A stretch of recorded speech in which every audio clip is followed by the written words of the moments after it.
नमस्कार प्यारे दोस्तों, आपका बहुत बहुत स्वागत है हमारे इस सेशन में। और इस सेशन में दोस्तों हम ब्लड के बारे में डिटेल से चर्चा करेंगे। तो आइए शुरू करते हैं। जैसा कि आप जानते हैं, रक्त का पीएच मान दोस्तों 7.4 होता है। ये हल्का क्षारीय होता है। और दोस्तों रक्त में प्लाज्मा 55% और रक्त कोशिकाएं लगभग 45% पाई जाती हैं। ये दोस्तों पीएच मान क्या होता है? पीएच मान दोस्तों 7 पर न्यूट्रल होता है। 7 प्लस होने पर ये दोस्तों क्षारीय होता चला जाता है, और जबकि माइनस होने पर एसिडिक यानी खट्टा होता चला जाता है दोस्तों, तेजाब की तरह। इसके बाद हम बात करते हैं ब्लड दोस्तों हमारा दो भागों में बांटकर अध्ययन किया जाता है। एक तो भाग होता है प्लाज्मा और एक होता है ब्लड कार्पस। दोस्तों ठोस भाग जो होता है वो ब्लड कार्पस होता है, जो लगभग 45% होता है, और 55% जो होता है वो हमारा तरल पदार्थ होता है, जिसे हम प्लाज्मा कहते हैं। पानी लगभग 90% प्लाज्मा में खुद दोस्तों जो 55% भाग होता है प्लाज्मा, इसमें लगभग 90% दोस्तों पानी होता है। प्लाज्मा में 90% पानी होता है। पानी 90%। प्रोटीन इसमें 7 से 9% होती है। अन्य पदार्थ इसमें 0.5 से 0.9 तक होते हैं, 9% तक होते हैं। यानी 7 से 9% जो प्रोटीन होती है वो कौन कौन सी प्रोटीन होती है दोस्तों? वो एल्बुलिन होती है, जो ऑस्मोटिक प्रेशर बनाती है, ऑस्मोटिक प्रेशर बनाती है, ठीक है। इसके बाद ग्लोबुलिन होती है, जो दोस्तों ऑक्सीजन का और प्लस पोषक तत्वों का क्या करती है? वाहन करती है। प्रोथाम्बिन और फाइब्रोजिन दोस्तों ये दोनों प्रोटीन जो है हमारी, ये जो है रक्त का थक्का बनाने में मदद करती हैं, रक्त का थक्का जमाने में मदद करती हैं। इसके बाद दोस्तों हम देखते हैं प्लाज्मा क्या करता है? इसका मुख्य कार्य होता है एंटीबॉडी को निर्माण करना, यानी एंटीबॉडी को बनाना इसका मुख्य कार्य होता है। और ठीक है, ये पोषक तत्वों, प्रोटीन व हार्मोन्स शरीर के विभिन्न हिस्सों तक ले जाना इसका मुख्य कार्य होता है। प्रोटीन है, एंटीबॉडी बनाना है, पोषक तत्वों को ले जाना है, प्रोटीन हार्मोन्स बनाना है, और एंजाइम बनाना है। सॉरी दोस्तों, हार्मोन्स का निर्माण तो नहीं कहता, हार्मोन्स को ले जाता है, शरीर के विभिन्न हिस्सों तक ले जाता है जहां इसकी आवश्यकता होती है, जहां हार्मोन्स और इन पोषक तत्वों की आवश्यकता होती है। शरीर का तापमान नियंत्रित करता है, रक्त का थक्का जमाने में भी मदद करता है। कौन? हमारा प्लाज्मा, ठीक है। इसके बाद दोस्तों ब्लड कार्पस का क्या कार्य होता है? ये सभी सेल कोशिकाएं एकल सेल से उत्पन्न होती हैं, और उस एकल सेल का नाम होता है स्टेम सेल। स्टेम सेल दोस्तों बोन मैरो में पाई जाती है। ये देखिए दोस्तों, ये बोन मैरो के अंदर पाई जाती है, और आरबीसी व प्लेटलेट्स में न्यूक्लियस नहीं होता है। इसके बाद हम बात करते हैं सीरम। ब्लड सीरम क्या होता है? यानी ब्लड का सीरम क्या होता है? रक्त का थक्का जमने के बाद जो शेष तरल पदार्थ रह जाता है उसे मैट्रिक्स ऑफ ब्लड कहा जाता है। फाइब्रिनोजेन प्रोटीन को निकालने के बाद जो बचा हुआ प्लाज्मा है उसे दोस्तों उसे सीरम कहा जाता है। इसके बाद हम देखते हैं लिम्फ क्या होती है दोस्तों? लिम्फ का कार्य होता है, मुख्य कार्य, लिम्फ जो है हमारे शरीर में दोस्तों एक पूरा सिस्टम होता है, और ये छोटी छोटी गांठें होती हैं। इनका कार्य बैक्टीरिया को पकड़कर और लिम्फ नोड में लाकर उन्हें नष्ट कर देना होता है। इस्केमिया क्या होता है दोस्तों? इस्केमिया जब शरीर में अंग की किसी भी अंग में रक्त की आपूर्ति हो, यानी पूरी तरह से रक्त ना हो, तो इस्केमिया रोग हो जाता है, इस्केमिया की स्थिति हो जाती है। एर्थ्रोपोसिस क्या होता है दोस्तों? एर्थ्रोपोसिस दोस्तों आरबीसी जब परिपक्व होकर उत्पन्न होती हैं तो उस समय दोस्तों एर्थ्रोपोसिस कहा जाता है। थ्रोम्बोपोसिस दोस्तों प्लेटलेट्स का विकास होता है और ये परिपक्व हो जाती हैं तो इसे थ्रोम्बोपोसिस कहा जाता है। इसके साथ साथ ही दोस्तों कार्पस यानी रक्त सेल का निर्माण जब वर्गीकरण किया जाता है तो ये दोस्तों रक्त सेल जो होती है हमारी 45% होती है। कितनी होती है? 45% कुल होती हैं। और इनका वर्गीकरण करें तो दोस्तों ये 3 भागों में वर्गीकरण इनका होता है, आरबीसी, डब्ल्यूबीसी और प्लेटलेट्स। आरबीसी, डब्ल्यूबीसी और इसके साथ साथ ही प्लेटलेट्स। आरबीसी को दोस्तों साइंटिफिक नेम होता है इसका एरिथ्रोपोइसिस, एरिथ्रोसाइट। और जो डब्ल्यूबीसी होती है इसका साइंटिफिक नाम होता है दोस्तों ल्यूकोसाइट। क्या? और प्लेटलेट्स का साइंटिफिक नेम होता है दोस्तों थ्रोम्बोसाइट। इसके साथ साथ ही इसका जीवन काल होता है 120 दिन। आरबीसी का जीवन काल 120 दिन होता है। और संख्या अगर बात करें तो प्रति एमएल रक्त की बूंद में दोस्तों 40 से 50 लाख पाई जाती हैं। क्या? 40 से 50 लाख पाई जाती हैं। क्या पाया जाता है दोस्तों? आरबीसी।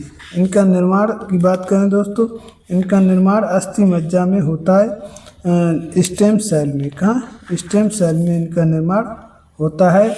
इनकी मृत्यु दोस्तों प्लीहा में होती है और जिसे आरबीसी का कब्रिस्तान कहा जाता है। आरबीसी का कब्रिस्तान उसे कहा जाता है। अब हम देखते हैं दोस्तों डब्ल्यूबीसी का।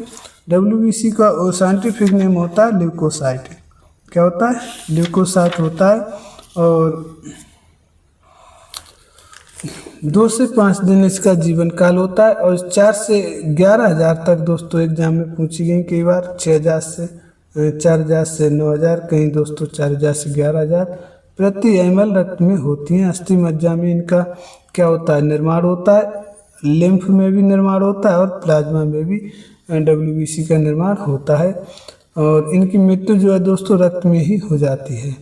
प्लेटलेट्स को थ्रोम्बोसाइट कहते हैं। 7 से 12 दिन इनका जीवन काल होता है और 2.5 से 4.5 लाख तक प्रति एमएल रक्त में पाई जाती हैं। ये एलोबोन मैरो में इनका प्लेटलेट्स का निर्माण होता है। रक्त में दोस्तों व प्लीहा में इनकी मृत्यु होती है। इसके बाद हम दोस्तों डब्ल्यूबीसी का अगर हम वर्गीकरण करें दोस्तों, डब्ल्यूबीसी के वर्गीकरण से कई बार क्वेश्चन पूछे जाते हैं। तो ये दोस्तों 2 भागों में बटा होता है। एक होता है एग्रेनुलर, एक होता है ग्रेनुलर। एग्रेनुलर दोस्तों कड़की होता है और ग्रेनुलर कड़की होता है जिसमें कण पाए जाते हैं। एग्रेनुलर के 2 भाग होते हैं, लिम्फोसाइट और मोनोसाइट। लिम्फोसाइट सबसे छोटी सेल होती है डब्ल्यूबीसी की और इसका काम होता है इम्यूनिटी सिस्टम को बनाना, जबकि मोनोसाइट सबसे बड़ी सेल होती है। और ये दोस्तों मोनोसाइट सबसे बड़ी सेल होती है। और ग्रेनुलर यानी ग्रेनुलर का वर्गीकरण करें तो दोस्तों जीवैन से वर्गीकरण होता है। बी से बेसोफिल, ये एलर्जी को क्या कहती हैं? एलर्जी को कंट्रोल करती हैं। और इसके साथ साथ एस्नोफिल भी दोस्तों एलर्जी को कंट्रोल करती हैं और बैक्टीरिया को मारती हैं। न्यूट्रोफिल 60% पाई जाती हैं, सर्वाधिक मात्रा में होती हैं। और दोस्तों बात करें तो आरबीसी दोस्तों हाई एल्टीट्यूड पर लगभग 30% तक बढ़ जाता है और दान की गई आरबीसी का जीवन काल 40 से 42 दिन तक होता है। और मोनोसाइट दोस्तों सबसे बड़ी, लिम्फोसाइट सबसे छोटी, इम्यूनो सिस्टम का कार्य लिम्फोसाइट संभालती है। और एड्स होने पर दोस्तों लिम्फोसाइट ही नष्ट होती है। न्यूट्रोफिल सर्वाधिक यानी लगभग 60% होती है। अब प्लेटलेट्स का जीवन काल दोस्तों 5 दिन होता है। इसके बाद हम बढ़ते हैं दोस्तों हीमोग्लोबिन। हीमोग्लोबिन मनुष्य में दोस्तों पुरुषों में 13.5 से 17.5 ml तक होता है और महिलाओं में दोस्तों 12 से 15.5 ml तक होता है। जबकि शब्दावली की बात करें तो कम डब्ल्यूबीसी को ल्यूकोपीनिया कहा जाता है और उच्च डब्ल्यूबीसी को ल्यूकोसाइटिस कहा जाता है। कम आरबीसी में दोस्तों एनीमिया, पीलिया, ल्यूकेमिया आदि रोग हो जाते हैं। अधिक आरबीसी को पॉलीसाइथेमिया कहा जाता है। अगर हम ब्लड ग्रुप की बात करें दोस्तों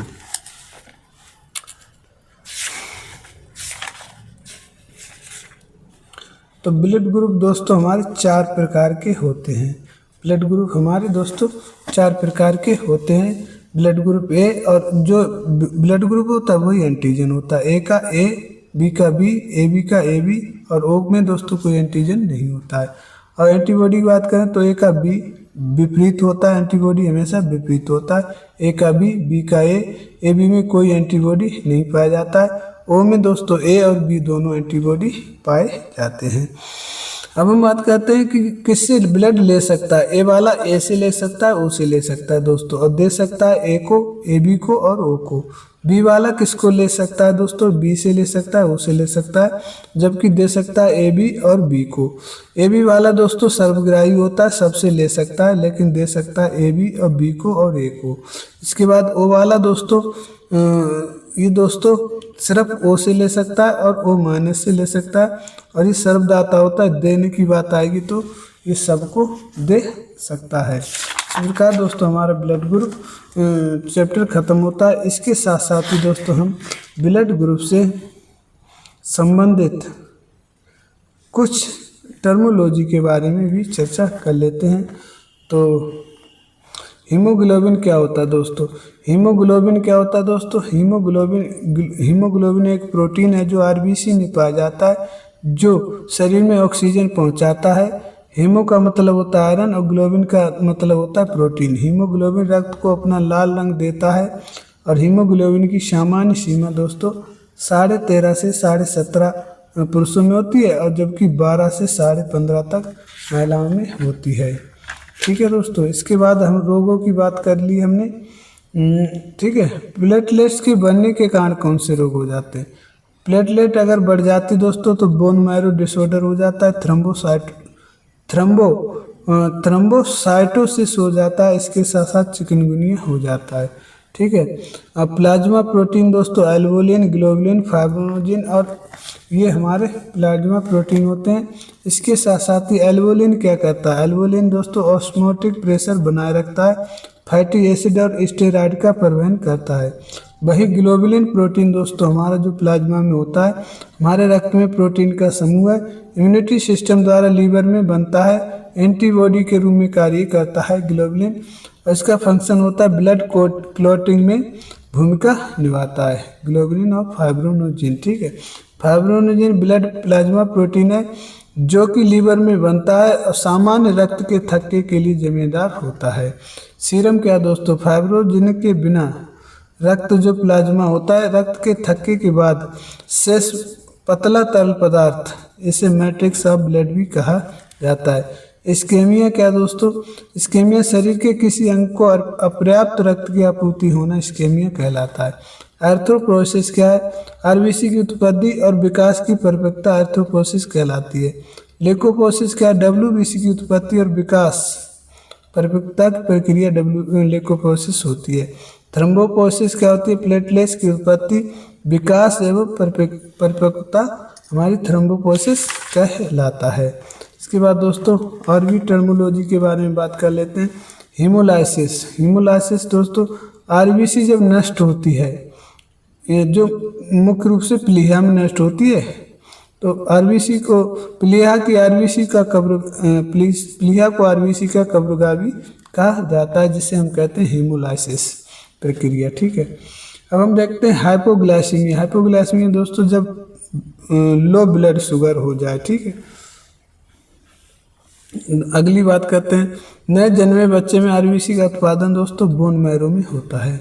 रक्त के थक्के जमने की अवधि 4 से 10 मिनट तक होती है, मिनिमम 5 मिनट मानी जाती है। दोस्तों रक्त में हेमोस्टैसिस क्या होता है, रक्त के थक्का जमने की प्रक्रिया हेमोस्टैसिस यानी प्रोसेस ऑफ ब्लड क्लॉटिंग कहलाती है। ब्लड ग्रुप के बारे में हमने बात कर ली दोस्तों, 4 होते हैं, ए बी और ओ। अब हम बात करते हैं यूनिवर्सल रिसेप्टर जो दोस्तों होता है ए बी होता है, इसमें कोई एंटीबॉडी नहीं होती है। अब मनुष्य का रक्त समूह किसके द्वारा खोजा गया, तो कार्ल लैंडस्टीनर द्वारा रक्त समूह खोजा गया था। यूनिवर्सल डोनर दोस्तों होता है जिसमें कोई एंटीजन नहीं होता है, वो होता है हमारा ओ।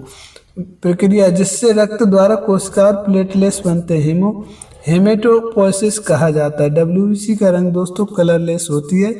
और हीमोफीलिया क्या होता है, एक ऐसा विकार होता है जहां रक्त का थक्का नहीं जमता है, यानी क्रिसमस डिसीज भी इसे कहा जाता है। इसलिए दोस्तों क्यों कहा जाता है, क्योंकि क्रिसमस के दिन इस रोग का पता चला था। ठीक है, प्लाज्मा का रंग पीला होता है दोस्तों, बिलिरुबिन के कारण पीला होता है। इसके साथ साथ ही दोस्तों किडनी, आर्टिफिशियल किडनी के माध्यम से रक्त को छानना डायलिसिस कहलाता है। क्लॉटिंग के बाद तरल पदार्थ जमता है, तल पदार्थ जो बचता है उसका नाम सीरम होता है। इसके बाद ब्लड बैंक ऑफ बॉडी कहा जाता है स्प्लीन को। यहाँ आरबीसी नष्ट भी होती है दोस्तों, एक्स्ट्रा ब्लड भी यहाँ स्टोर होता है। रक्त का तल हिस्सा प्लाज्मा होता है। जब कोई भी व्यक्ति सोता है तो आरबीसी की संख्या क्या होती है, कम हो जाती है। ब्लड कैंसर दोस्तों ल्यूकीमीमिया और डब्ल्यूबीसी की असमान वृद्धि हो जाना ब्लड कैंसर कहलाता है। कोशिकाओं की गणना करने के लिए दोस्तों हेमोसाइटोमीटर का यूज किया जाता है। दिल की आवाज़ सुनने के लिए दोस्तों रक्त के थक्का बनाने से रोकता है हेपरिन। और इसके साथ साथ ही दोस्तों दिल की आवाज़ लब डब होती है। ईसीजी इलेक्ट्रोकार्डियोग्राम, ठीक है। हृदय का पेसमेकर होता है दोस्तों, ऐसे नोड होता है। दिल को दाएं और बाएं हिस्से से बांटता है दोस्तों सेप्टम के। दिल को कवर करने वाली झिल्ली पेरिकार्डियम होती है। ब्लड प्रेशर किसके द्वारा नापा जाता है, तो स्पेक्ट्रोमीटर द्वारा मापा जाता है। रक्त के थक्के जमाने के लिए आवश्यक तत्व होता है कैल्शियम होता है। और इसके साथ साथ दोस्तों आरबीसी को नष्ट करने वाले अंग होता है जिगर क्या और स्प्लीन क्या। वेन जो ऑक्सीजन युक्त रक्त ले जाती है पल्मोनी वेन होती है। और दोस्तों धमनी जो ऑक्सीजन के बिना वाला रक्त यानी अशुद्ध रक्त ले जाती पल्मोनी वेन होती है। अब यह दोस्तों राइट एट्रियम व राइट वेंट्रिकल में ट्रैक स्पीड वाल्व पाया जाता है। इसके बारे में हमने चर्चा कर ली है, ठीक है दोस्तों। हम कुछ वर्ड और कुछ क्वेश्चन रह गए उनके बारे में चर्चा करें। लेफ्ट एट्रियम लेफ्ट वेंट्रिकल के बीच में मिट्रल वाल्व होता है। रक्त वाहिका जो शरीर के अंगों को रक्त लाती है उसे वेना कावा कहते हैं। सबसे छोटी रक्त वाहिका होती है कैपिलरीज क्या, जहाँ ऑक्सीजन का एक्सचेंज होता है। ब्लड रक्त जमाने के लिए आवश्यक विटामिन के होती है। जेनेटिक डिसऑर्डर जिसमें रक्त का थक्का नहीं जमता है हीमोफीलिया कहलाता है। वह प्रक्रिया जिसके द्वारा डब्ल्यूबीसी बैक्टीरिया को घेर लेता है उसे कहते हैं फैगोसाइटिस यानी फंका मारना क्या। दिल की धड़कन मापने के लिए स्टेथोस्कोप। रक्त के थक्के के लिए आवश्यक एंजाइम थ्रोम्बोकाइनेज। सामान्य शरीर का तापमान 98.4 फ़ारेनहाइट होता है। सांस लेने की सामान्य दर 16 से 20 प्रति मिनट होती है। रक्त का पीएच मान दोस्तों 8.45 यानी और कहीं कहीं दोस्तों 7.4 माना जाता है।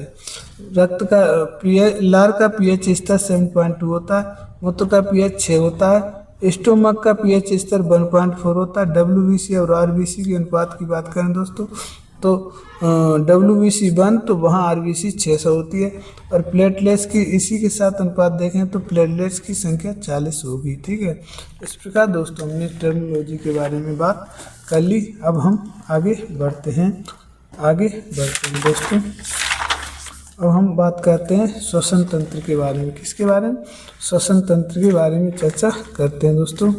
श्वसन तंत्र के क्रम को याद रखना हमें बहुत ज़रूरी होता है। और ये क्रम होता है हमारा NPLT BBA, ठीक है। नजल में दोस्तों नासिका ग्रह होता है। यहाँ पर दोस्तों म्यूकस पाया जाता है जो धूल के कणों को रोक लेता है और हवा को नम करके शरीर में प्रवेश करता है। बाल, इसमें बाल पाए जाते हैं जैसे दोस्तों सीलिया कहा जाता है जो धूल के बड़े बड़े कणों को रोक लेता है। इसके बाद दोस्तों फेरेंक्स कॉमन भाग होता है दोस्तों श्वसन और पाचन का। ये 10 से 12 सेंटीमीटर लंबा होता है। आगे चल के दोस्तों एपिग्लोटिस द्वारा फूड पाइप और ट्रैकिया बट जाते हैं। अब लैरिंक्स की बात करें। लैरिंक्स दोस्तों ये कार्टिलेज का छल्ला होता है, कार्टिलेज का बना हुआ होता है, उभरा हुआ भाग सामने होता है और जो दोस्तों हमें बोलने में मदद करता है। ट्रैकिया दोस्तों हमारी 10 सेंटीमीटर लंबी और लगभग 2 सेंटीमीटर चौड़ी एक नली होती है जिस पर दोस्तों 16 से 20 जो को सी टाइप के छल्ले होते हैं जो रिंग्स होती हैं वो इस पर चिपकी हुई रहती हैं जिससे कि नली जो है दोस्तों चिपकती नहीं है क्या। अब आगे बढ़ते हैं दोस्तों, आगे बात करते हैं ब्रोंची जब ट्रेकिया 2 भागों में बढ़ती है तो उन दोनों भागों को ब्रोंची कहा जाता है। इसके बाद दोस्तों ब्रंचोली दोस्तों ब्रोंची जो आगे कई शाखाओं में बढ़ती है तो उसे ब्रंचोली कहा जाता है। इसके बाद दोस्तों एट लास्ट में हमारा होता है एल्वियोलाई छोटी छोटी दोस्तों कोशिकाएं होती हैं जो लगभग 700 बिलियन हमारे फेफड़ों में पाई जाती हैं। और दोस्तों इनका मुख्य कार्य ऑक्सीजन को एक्सचेंज करना होता है। ये श्वसन तंत्र की सबसे छोटी इकाई है। अब कई बार दोस्तों एग्जाम में पूछा जाता है कि फेफड़ों का वजन और लोब कितने होते हैं। तो राइट में दोस्तों 3 लोब होते हैं। राइट फेफड़े में 3 लोब होते हैं और इसका वजन लगभग 650 ग्राम होता है। और तीनों लोब दोस्तों अपर लोब, मिडिल लोब और लोअर लोब के नाम से जाने जाते हैं। इसके बाद लेफ्ट लंग्स की बात करें दोस्तों, इसमें 2 लोब होते हैं, अपर लोब और लोअर लोब। इसका वजन लगभग 520 ग्राम होता है। 520 से 560 ग्राम तक होता है। 500 और इधर 2 लोब पाए जाते हैं दोस्तों। अब कई बार दोस्तों पूछा गया कि डायग्राम का क्या कार्य होता है। जो हमारा डायफ्राम होता है, तो डायफ्राम का कार्य होता है दोस्तों, ये सपोर्ट प्रदान करता है किसमें, श्वसन तंत्र में।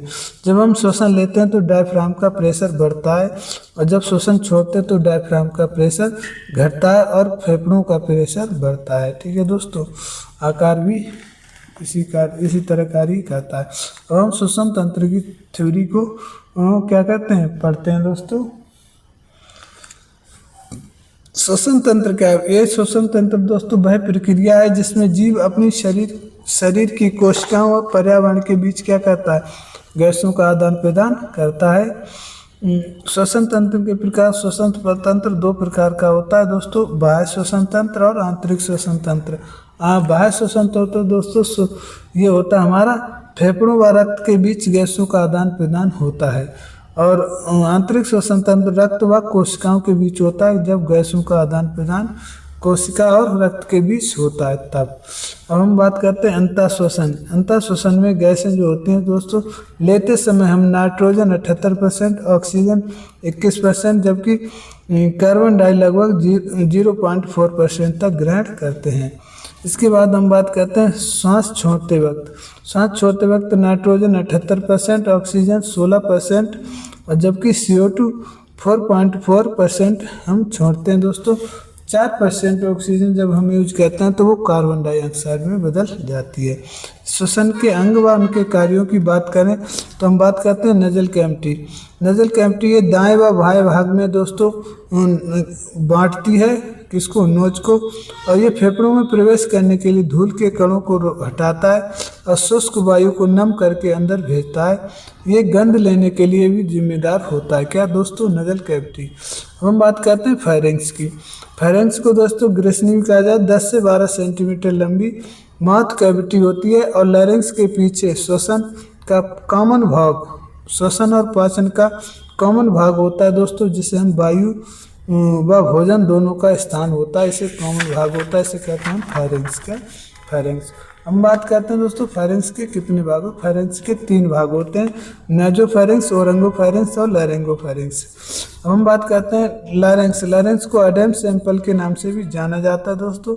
स्वर यंत्र भी कहते हैं, वॉइस बॉक्स भी कहते हैं, क्योंकि यहीं से दोस्तों हमारी आवाज़ निकल पाती है। गर्दन में स्थित होता है, कार्टिलेज का बना होता है, बोलने में मदद करता है, श्वसन मार्ग की क्या करता है, सुरक्षा करता है। ठीक है दोस्तों। ट्रेकिया की बात करें, ट्रेकिया 10 से 12 सेंटीमीटर लंबी, 10 सेंटीमीटर लंबी दोस्तों नली और 2 सेंटीमीटर चौड़ी एक नली होती है, और जहाँ पर 16 से 20 कार्टिलेज के छल्ले पाए जाते हैं, सी टाइप के। और ये 5वें थोरेसिक पर 2 भागों में यानी ब्रोंची में विभाजित हो जाती है क्या, ट्रेकिया। अब ब्रोंची दोस्तों क्या है, ये संख्या में 2 होती हैं जो दाएं व बाएं फेफड़ों में विभाजित होकर अलग अलग हो जाती हैं। दायां ब्रोंची बायां ब्रोंची से मोटा होता है, ये कार्टिलेज से बनी हुई होती है, वायु को प्रवेश को नियंत्रित करती है। हम बात करते हैं लंग्स। लंग्स यानी फेफड़ा। फेफड़ा दोस्तों, ये फेफड़ा जो है हमारे 2 स्पंजी लोचदार शंकु के आकार के होते हैं। कैसे, ये लोचदार शंकु ऐसे होते हैं और ये अंग के होते हैं, दो होते हैं दोस्तों, दायां फेफड़ा और बायां फेफड़ा। दायां फेफड़ा दोस्तों 620 ग्राम होता है। इसका लोब की बात करें तो दाएं फेफड़े में 3 लोब होते हैं, अपर लोब, मिडिल लोब और लोअर लोब। इसके बाद हम लोग इसकी बात करें बाएं फेफड़े की तो दोस्तों इसमें लगभग 560 ग्राम वजन होता है। और लोब की बात करें 2 लोब होते हैं, अपर लोब और लोअर लोब। अब नोट क्या होता है दोस्तों, नोट के बारे में बात करें तो दोनों फेफड़ों के बीच मिड स्टेनियम कैविटी होती है जहाँ हमारा हृदय भी स्थित होता है। ठीक है, हमारा हृदय दोस्तों हल्का बाएं तरफ होता है फेफड़ों की तरफ, तभी तो बाएं फेफड़े का जो वजन और साइज जो है छोटा होता है।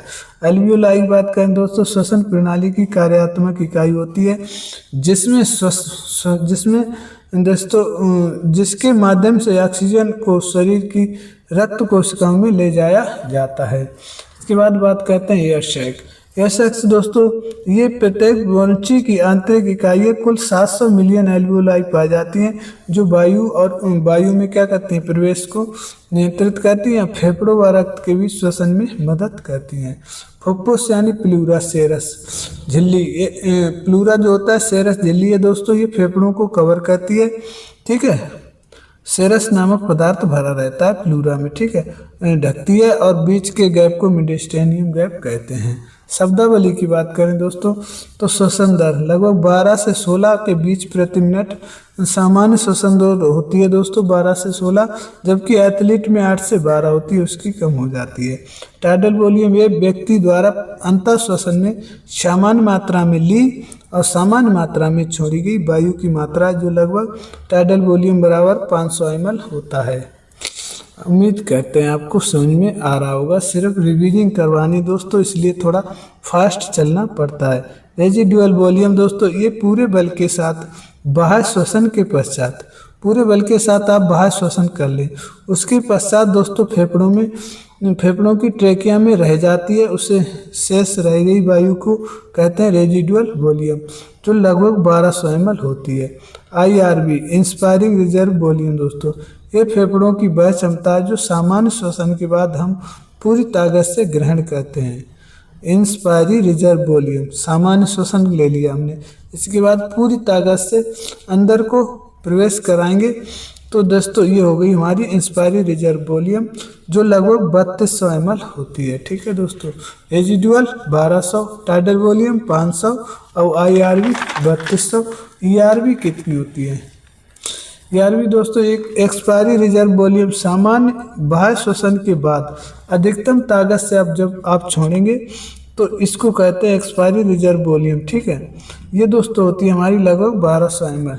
TLC टोटल लंग कैपेसिटी की बात करें तो residual volume plus vital capacity total lung capacity के बराबर होता है। ठीक है, इसमें वाइटल कैपेसिटी 4800 ml व रेजिडुअल वॉल्यूम 1200 ml शामिल होता है। इस प्रकार का ये फेफड़ों की कुल क्षमता है दोस्तों, जो residual volume plus vital capacity यानी 1200 प्लस 4800 दोनों को मिलाकर हमारी टोटल लंग कैपेसिटी बनती है, जो हमारी लगभग 6000 ml होती है। अब हम बात करते हैं वाइटल कैपेसिटी क्या होती है दोस्तों। वाइटल कैपेसिटी हमारे फेफड़ों की वह क्षमता है जो हम पूरे बल के साथ लेते हैं और छोड़ते हैं, जो होती है हमारी दोस्तों IRV 3300, 3200 से 3300 IRV प्लस TB 500 3700 हो गई। अब पूरी ताकत से छोड़ी 1200 ml। इस प्रकार दोस्तों वाइटल कैपेसिटी हमारी 4800 से 5000 ml होती है। 4800 से 5000 ml होती है। VO2 max यह किसी व्यक्ति की वह क्षमता होती है जो अभ्यास के समय अधिकतम हार्ट रेट के दौरान 1 मिनट में ग्रहण की जाती है। VO2 max से दोस्तों कई बार सवाल पूछा गया कि ये क्या होता है। ये किसी व्यक्ति की वो क्षमता है जो व्यक्ति अधिकतम अभ्यास करते समय अधिकतम हार्ट रेट के दौरान 1 मिनट में जितनी ऑक्सीजन ग्रहण कर ले। और अब मैक्सिमम हार्ट रेट दोस्तों 220 माइनस एज से प्राप्त की जा सकती है।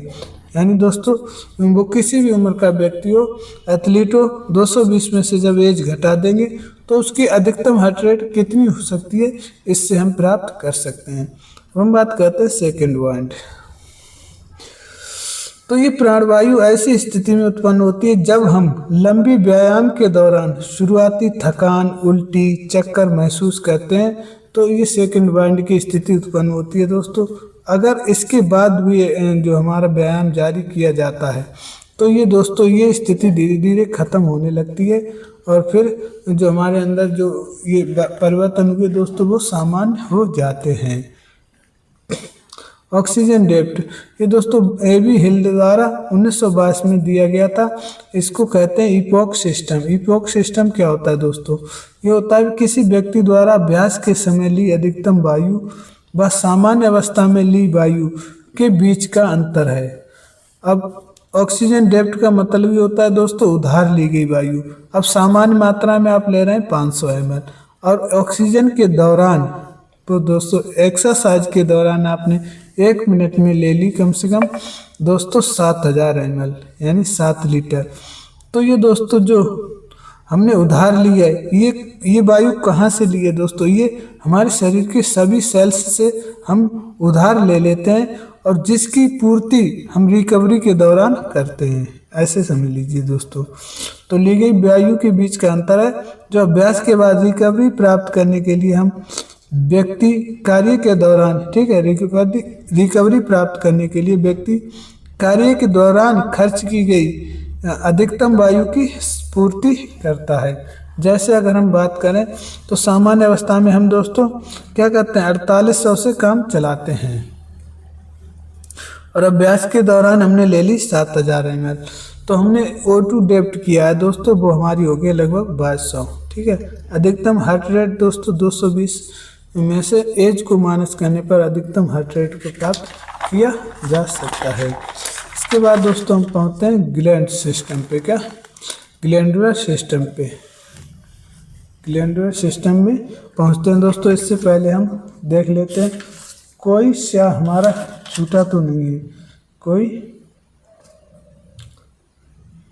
पॉइंट छूटा तो नहीं है दोस्तों, लगभग हमारा कोई पॉइंट नहीं छूटा है। अब हम बढ़ते हैं दोस्तों आगे, ठीक है। ग्लैंडुलर सिस्टम,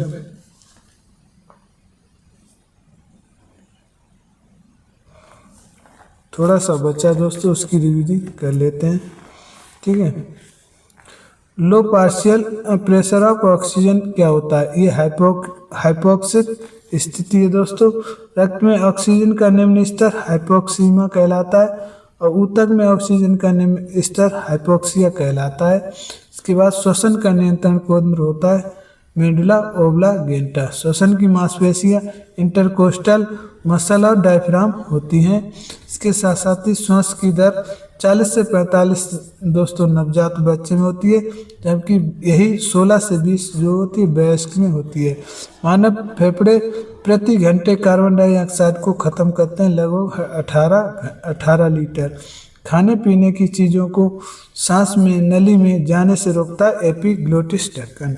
ये तो दोस्तों कुछ था जो 3-4 क्वेश्चन थे जो छूट रहे थे, वो हमने आपको बता दिए, ठीक है। इसके बाद हम पहुंचते हैं दोस्तों ग्लैंडुलर सिस्टम पे। किस पे?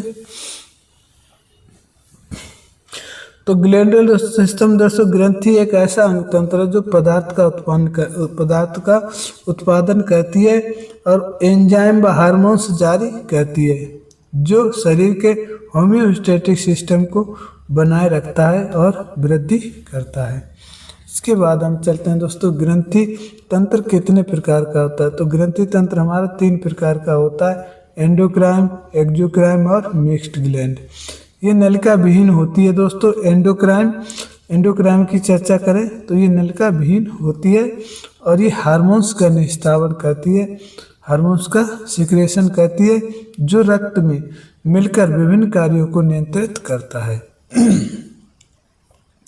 हम बात करते हैं एक्सोक्राइन, बाह्य स्रावी ग्रंथियों की।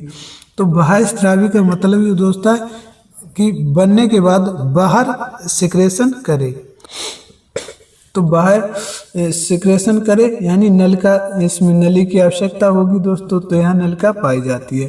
ये एंजाइम का स्थापन करती हैं जो भोजन का पाचन करने में मदद करती है, ठीक है। इसके बाद हम बात करते हैं मिक्स्ड ग्लैंड। ये बाह्य व अंतरास्रावी 2 कार्य करती है। ये एंजाइम व हार्मोन्स दोनों का स्थापन करता है, एंजाइम व हार्मोन्स दोनों का स्थापन करता है, ठीक है दोस्तों।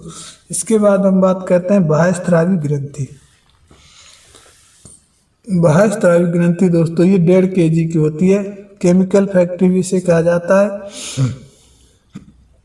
बाह्य स्रावी दोस्तों ग्रंथियों के बारे में बात करते हैं तो हम सर्वप्रथम बात करते हैं लीवर की। तो लीवर 1.5 kg का होता है। केमिकल फैक्ट्री भी इसे कहा जाता है। केमिकल फैक्ट्री भी इसे क्या किया जाता है, कहा जाता है। एक मिनट दोस्तों, केमिकल फैक्ट्री भी इसे क्या कहा जाता है। और इसके साथ साथ ही दोस्तों यहाँ से बिल्डुबिन और यूरिया का सिक्रेशन होता है। ठीक है, इसके बाद हम बात करते हैं लार ग्रंथि। लार ग्रंथियों के बारे में बात करते हैं। तो लार ग्रंथि सेक्रेशन करती हैं, ये लार का सेक्रेशन करती हैं जो टाइलिन दोस्तों निकलता है वो स्टार्च का पाचन करता है, और लाइसोजाइम जो निकलता है वो बैक्टीरिया को नष्ट करता है। पसीना ग्रंथियाँ, स्वेट ग्लैंड, ये त्वचा द्वारा पसीना बाहर निकालती हैं जो शरीर का तापमान कंट्रोल करने में मदद मिलती है। तेल ग्रंथियाँ, ये तेल का स्थापन करती हैं जो शरीर को चिकनाई प्रदान करता है। स्तन ग्रंथियाँ, स्तनों से दूध का स्थापन होता है जो बच्चों को वृद्धि प्रदान करता है। आंसू ग्रंथियाँ, ये आंसू का स्थापन करती है दोस्तों, जैसे हमारी लैक्राइमल ग्लैंड, क्या लैक्राइमल ग्लैंड। ठीक है, इसके बाद मोम ग्रंथियाँ, एक कान में मोम का स्थापन करती हैं। ठीक है दोस्तों, जो हमारे कान में वैक्स बनता है उसको स्थापन करती हैं। ठीक है, इसके बाद हम देखते हैं अंतःस्रावी ग्रंथियों का क्या होती हैं। अंतःस्रावी ग्रंथियाँ वे ग्रंथियाँ हैं जो हार्मोन्स का स्थापन करती हैं, और ये हार्मोन्स सीधे रक्त में छोड़ती हैं। ये केमिकल मैनेजर के रूप में शरीर की वृद्धि व विभिन्न कार्यों को नियंत्रित करती हैं। ठीक है दोस्तों, उम्मीद करते हैं आपको समझ में आ रहा होगा। आगे हम बात करते हैं ग्रंथियाँ। हम शुरू से ऊपर से ही चलेंगे दोस्तों, और अपनी बॉडी की सभी ग्रंथियों के बारे में चर्चा कर लेंगे धीरे धीरे। ठीक है, तो हम बात करते हैं सर्वप्रथम पीनियल ग्रंथि। ये मस्तिष्क के केंद्र में स्फेनोइड हड्डी के नीचे स्थित होती है, और छोटे चावल जैसी ग्रंथि है दोस्तों। ये क्या करती है, ये हार्मोन्स के रूप में मेलाटोनिन छोड़ती है जो नींद लाने का कार्य करता है, और साथ साथ में इसे जैविक घड़ी भी कहा जाता है। बायोलॉजिकल क्लॉक के रूप में भी कार्य करता है जो सोने और जागने का क्रम निर्धारित करता है दोस्तों। अंधेरे में ये अधिक स्रावित होता है जिससे नींद अधिक आती है। छोटे बच्चों में भी अधिक सक्रिय होता है दोस्तों। छोटे बच्चे आप देखते होंगे, मन होता है वहीं सो जाते हैं। इसके बाद हम बात करते हैं हाइपोथैलेमस। हाइपोथैलेमस को मास्टर ग्लैंड भी कहा जाता है, क्योंकि दोस्तों ये पिट्यूटरी ग्लैंड जो हमारी मास्टर ग्लैंड होती है उसको कंट्रोल करता है। ये एंटीडायरेटिक व ऑक्सीटोसिन दो हार्मोन्स का भी स्थापन करता है। हाइपोथैलेमस दोस्तों जो पिट्यूटरी के पश्च भाग में स्टोर होते हैं। इसका कार्य होता है शरीर के तापमान, भूख प्यास, नींद के चक्र को नियंत्रित करना, और इसके साथ साथ ही बाहरी वातावरण, एक मिनट दोस्तों, ठीक है, आंतरिक, क्या हाइपोथैलेमस क्या करता है, आंतरिक शरीर का आंतरिक वातावरण को क्या करता है, बनाए रखता है। ठीक है, इसके बाद हमारा पिट्यूटरी ग्रंथि, इसे मास्टर ग्रंथि कहते हैं दोस्तों। ये 0.5 ग्राम वाली वजन वाली होती है जो मस्तिष्क की सतह में स्थित होती है। इसके दो लोब होते हैं दोस्तों, अग्रलोब और पश्च लोब, अग्रभाग और पश्च भाग, और उन्हीं के आधार पर दोस्तों कार्य करती है।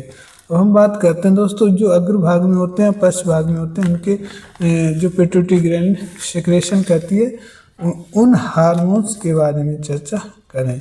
तो पित्त ग्रंथि के दोस्तों अग्रभाग से निकलने वाले हार्मोन्स होते हैं, उसे हम याद रखते हैं एस टैग से, क्या एस टैग से। S tag for means S for दोस्तों STH यानी सोमैटोट्रोपिक हार्मोन, इसे ग्रोथ हार्मोन भी कहते हैं दोस्तों। और इसके अधिक स्थावर से शरीर जो है भीमकाय हो जाता है, यानी जॉइंट की तरह हो जाता है जैसे खली। अब कम स्थावर होने पर इससे दोस्तों बौनापन हो जाता है, जिसे हम कहते हैं ड्वार्फ डिज्म, क्या ड्वार्फ डिज्म यानी दोस्तों बौनापन। अब हम एस टैग के हिसाब से टी को देखते हैं, तो TSH, क्या एस टैग याद रखना आप, ठीक है, TSH थायरोट्रोपिक स्टिमुलेंट्स हार्मोन, ये थायराइड ग्रंथि को कंट्रोल करता है जो T3 व T4 मेटाबॉलिज्म के लिए प्रेरित करता है। थायरोट्रोपिक स्टिमुलेंट हार्मोन दोस्तों पिट्यूटरी ग्रंथि से निकलता है, ये थायराइड ग्रंथि को कंट्रोल करता है जो T3 व T4 को मेटाबॉलिज्म के लिए प्रेरित करता है। ठीक है दोस्तों, इसके बाद हैशटैग हो गया TA, आ गया हमारा ACTH, एड्रेनोकार्टिकोथायरोट्रोपिक हार्मोन, ये एड्रेनल के कॉर्टेक्स व मेडुला से निकलने वाले हार्मोन्स को नियंत्रित करता है। इसके बाद दोस्तों टैग G से हमारा होता है गोनेट, और गोनेट से निकलते गोनेट को कहते हैं दोस्तों जननांग यानी सेक्स हार्मोन्स का ये क्या होता है मास्टर होता है, और ये यहाँ से निकलता है फिलप क्या एस्टेक फुलप का फुलप।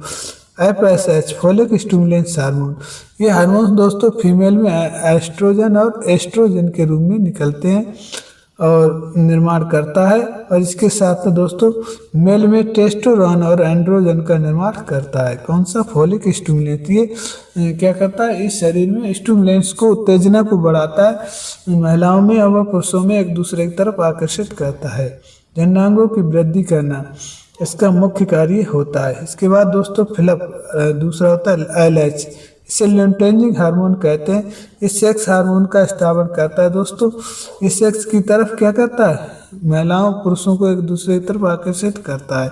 PH प्रोलैक्टिन हार्मोन, ये महिलाओं में दूध उत्पादन करता है और सेक्स ग्लैंड का निर्माण करता है। प्रोलैक्टिन हार्मोन यानी दोस्तों ये प्रोटेक्शन का कार्य करता है किसकी सेक्स ऑर्गन्स की। प्रमुख ग्रंथियां और उनके कार्य, थायराइड ग्रंथि, ठीक है, थायराइड ग्रंथि का वजन 30 से 35 ग्राम होता है और ये आकार तितली जैसा होता है, इसका तितली जैसा आकार होता है दोस्तों, और गर्दन के ट्रेकिया पर स्थित होती है। हार्मोन्स इसमें से निकलते हैं भैया थायरॉक्सिन और T3 और T4। इसका कार्य क्या होता है दोस्तों, इसका कार्य होता है शरीर में BMR में वृद्धि के साथ आयोडीन का भंडार भी करती है, इस शारीरिक वृद्धि नियंत्रण करती है और साथ साथ ही मेटाबॉलिज्म द्वारा कोलेस्ट्रॉल का संश्लेषण करती है।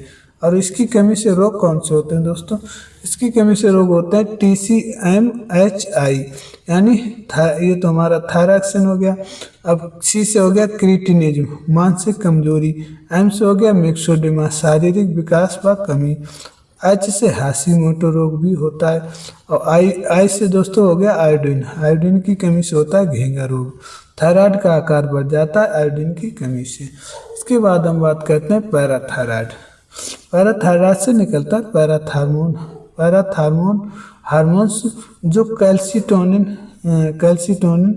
हार्मोन भी कहा जाता है। आकार इसका मटर के दाने जैसा होता है और थायराइड के पीछे ये स्थित होती है।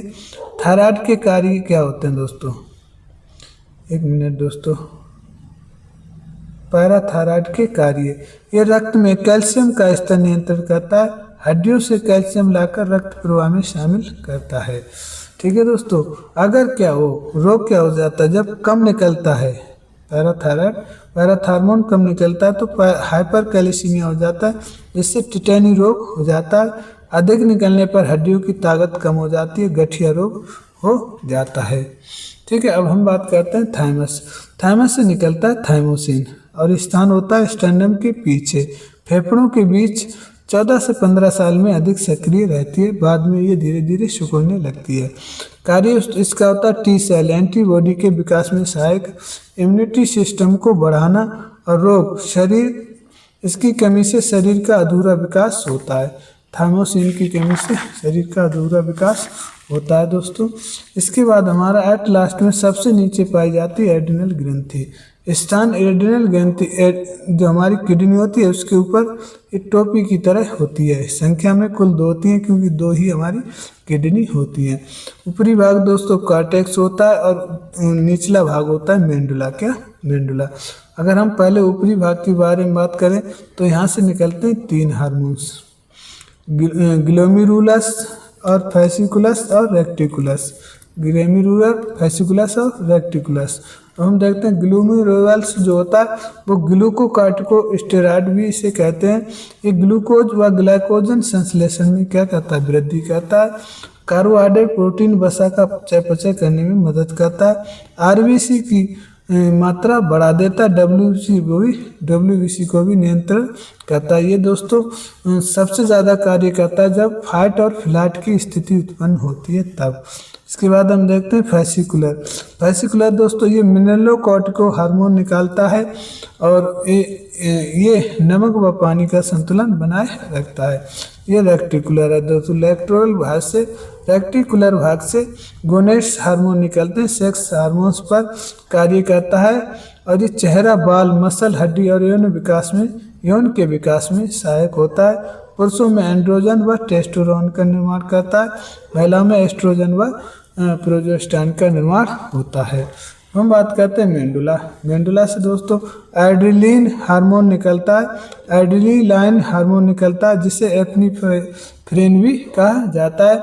इस शरीर में अत्यधिक तनाव होने पर कार्य करती है दोस्तों।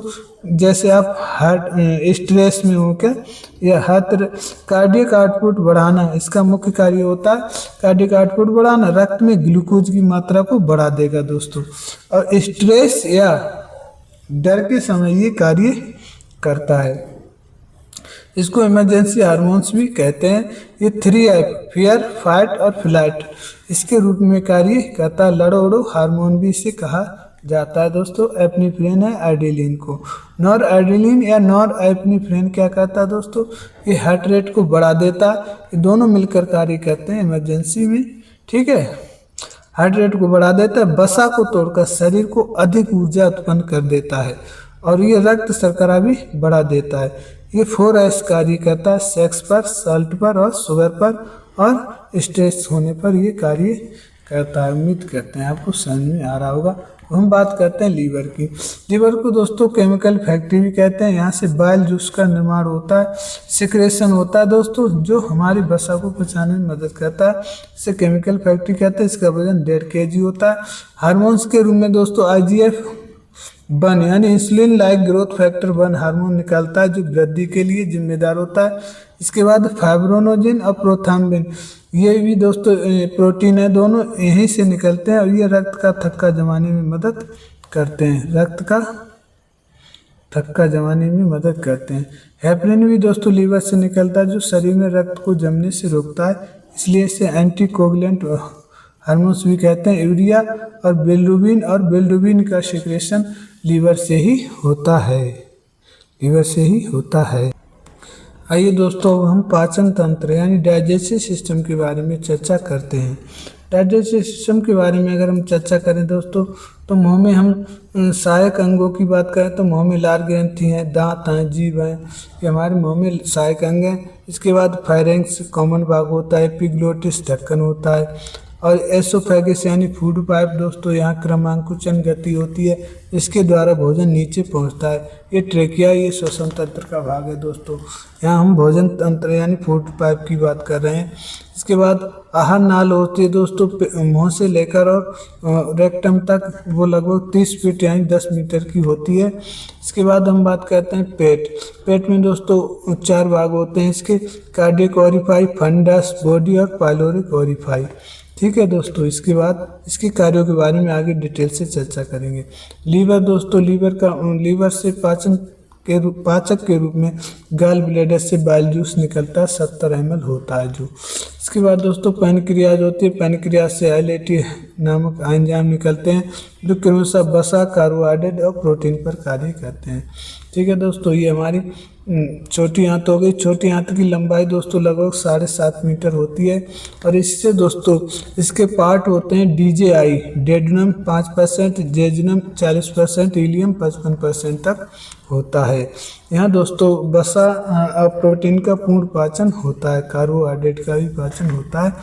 इसके बाद हम बात करते हैं बड़ी आंत का। तो बड़ी आंत के दोस्तों सबसे ज़्यादा पूछे जाने वाले हैं उसके देखो क्रम, क्या बड़ी आंत के भाग के क्रम। तो सर्वप्रथम सीकम, जहाँ छोटी आंत जुड़ती है वो सीकम होता है। इसके बाद दोस्तों अपेंडिक्स, ये वेस्टल ऑर्गन होता है। इसके बाद असेंडिंग कॉलम, इसे असेंडिंग कॉलम कहते हैं। फिर ये ट्रांसफर कॉलम होता है, ये डिसेंडिंग कॉलम होता है। फिर सी या एसोप, इसे सिग्मोइड कॉलम कहते हैं। फिर हमारा रेक्टम होता है। इसके बाद एनस के द्वारा भोजन बाहर निकाल दिया जाता है। अब हम दोस्तों आगे डिटेल से चर्चा करेंगे। तो पाचन तंत्र क्या है दोस्तों? पाचन तंत्र का अर्थ होता है भोजन को ग्रहण करने के बाद उसे तोड़कर पाचन कर अवशोषण कर उसे बाहर निकालने की प्रक्रिया को पाचन तंत्र कहते हैं। पाचन के चरण होते हैं दोस्तों 5। कितने होते हैं? 5। उसमें एक और जोड़ दिया गया दोस्तों, सिक्रेशन। क्या? सिक्रेशन। ठीक है दोस्तों। इस प्रकार दोस्तों इंजेक्शन यानी किसी चीज़ को अंतः ग्रहण करना, मुंह में लेना। इसके बाद सिक्रेशन, तुरंत सिक्रेशन होता है दोस्तों किसका? लार का। इसके बाद डाइजेशन होता है, जटिल पोषक तत्वों को सरल घुलनशील पदार्थों में तोड़ दिया जाता है। इसके बाद दोस्तों एक मिनट, ठीक है। इसके बाद एब्जॉर्प्शन होता है, अवशोषण होता है पचे हुए भोजन का। इसके बाद छोटी आंत में बिलाई के माध्यम से रक्त में मिल जाता है अवशोषण के रूप में, ठीक है। इसके बाद हमारा होता है एस्मिलेशन। एस्मिलेशन दोस्तों यानी उपयोग। ये अवशोषित भोजन को कोशिकाओं के द्वारा ऊर्जा के लिए और मरम्मत के लिए उपयोग किया जाता है। एसिमिलेशन के बाद शुरू होता है दोस्तों डिफेक्शन। डिफेक्शन का मतलब होता है अपचित पदार्थ या अपशिष्ट पदार्थ को बाहर निकालना। प्रमुख सहायक अंग इसमें होते हैं दोस्तों, लार ग्रंथि है, दांत हैं, यकृत है, पित्ताशय है, पैनक्रियाज है, आदि सहायक अंग होते हैं पाचन तंत्र में। इसके बाद हम बढ़ते हैं दोस्तों, पाचन कैसे शुरू होता है। पाचक अंग, पाचक अंगों के बारे में चर्चा करें तो पाचक अंग के रूप में मुख्य रूप से आहार नाल, जिसे एलिमेंट्री कैनाल कहते हैं दोस्तों, जो 8 से 10 मीटर लंबी होती है, जो लगभग 30 फीट के बराबर होती है। और ये मुख से होते हुए पेट से होती है रेक्टम तक जाती है। सहायक अंग की बात करें दोस्तों तो सहायक अंग हमारे लार ग्रंथि, ये 3 जोड़ी होती हैं, 3 जोड़ी यानी कुल 6 होती हैं, जो हमारी PSS से याद की जा सकती हैं। पैरोटिड जो सबसे बड़ी होती है कान के पास स्थित होती है। सब मैंडुलर दोस्तों मध्य में होती है। सब लिंगुअल जीभ के नीचे होती है। और यहाँ से दोस्तों जो डक्ट निकलती हैं, कभी कभी उनके डक्ट के नाम भी पूछे गए हैं दोस्तों। तो वार्टन्स डक्ट होती है और हेंसन्स डक्ट होती है, इसके साथ साथ रेनसन्स डक्ट होती है। अब बात करते हैं दोस्तों कार्य। प्रतिदिन दोस्तों 1 से 1.5 लीटर तक सिक्रेशन करती है लार का। और भोजन को लुगदी बनाकर, लार जो है भोजन को लुगदी बनाकर बनाने में मदद करती है। साथ साथ ही लाइसोजाइम जो निकलता है इससे, वो बैक्टीरिया को नष्ट करता है। और टाइलिन जो निकलता है लार में दोस्तों, वो स्टार्च का पाचन करने में मदद करता है। इसके बाद दोस्तों हम बात करते हैं दांत। दांत दोस्तों इसकी 3 परतें होती हैं, डेंटाइन, इनामिल और पल्प। डेंटाइन क्राउन भाग होता है, जबकि इनामिल दोस्तों बॉडी होती है, पल्प जो होती है वो जड़ होती है। इसके बाद हम बात करते हैं दांत बच्चों में और बड़ों में कितने पाए जाते हैं। अगर बात करें दोस्तों, यहाँ से सवाल पूछा गया कि मनुष्य के जीवन में कुल कितने दांत आते हैं, तो वो हमारे 52 होते हैं। बच्चों में दोस्तों 20 होते हैं, जिन्हें हम दूध के दांत कहते हैं। और इन्हें याद करने का ट्रिक होता है 2102 इसी क्रम में होते हैं दोस्तों। और ये 4 पक्ष होते हैं, तो इस प्रकार इनको जोड़ने पे 5 हुए, 5 चौक 20। बच्चों में 20 दांत होते हैं दूध के। और बड़ों में 32 होते हैं दोस्तों, जिन्हें हम परमानेंट टीथ भी कहते हैं, ठीक है। और ये हमारे टेम्परेरी होते हैं, क्या? टेम्परेरी टीथ भी कहलाते हैं, ठीक है। और ये 32 होते हैं बड़ों में दोस्तों। और इनको याद करने का ट्रिक है दोस्तों 21-23 यानी 4 पक्ष होते हैं, 4 से गुणा करेंगे तो 1 2 3 2 5 3 8 8 चौक 32 दांत हो जाते हैं। अब हम बात करते हैं दोस्तों इनके नाम होते हैं दोस्तों इंसीजर, केनाइन, प्रीमोलर और मोलर। इनको याद करने की ट्रिक है ICPM। इंसीजर को कृतंक भी कहते हैं, केनाइन को भेदक कहते हैं, प्रीमोलर को अग्र चबड़क कहते हैं और मोलर को चबड़क भी कहते हैं। इसके बाद हम पहुँचते हैं दोस्तों जीभ क्या कहती है? स्वाद का क्रम। जीभ में दोस्तों टेस्ट बडिश होती हैं, और टेस्ट बडिश का क्रम क्या होता है? सर्वप्रथम मीठी, इसके बाद नमकीन, इसके बाद खट्टा, इसके बाद कड़वा, एट लास्ट में कड़वा होता है, ठीक है। इसका कार्य होता है भोजन को लुगदी के रूप में बनाना, ठीक है। इसके बाद एपिग्लोटिस। एपिग्लोटिस दोस्तों ये ढक्कन होता है जो भोजन को भोजन नाल तक पहुंचाता है, और ये ढक्कन जो होता है भोजन को ट्रेकिया में जाने से रोक लेता है। ढक्कन जो दोस्तों भोजन को ट्रेकिया में जाने से रोक लेता है। इसके बाद बात करते हैं दोस्तों ओसोफेगस। ओसोफेगस यानी दोस्तों इसे फूड पाइप भी कहते हैं। इसकी लंबाई 25 सेंटीमीटर होती है, चौड़ाई 2.5 सेंटीमीटर होती है, और ये क्रमांकुचन गति द्वारा, ये दोस्तों सवाल पूछा गया है पीटीजीटी में, पेरियोस्टोलिक मूवमेंट द्वारा भोजन जो है पेट तक पहुंचता है, यानी संकुचन करते हुए। ठीक है।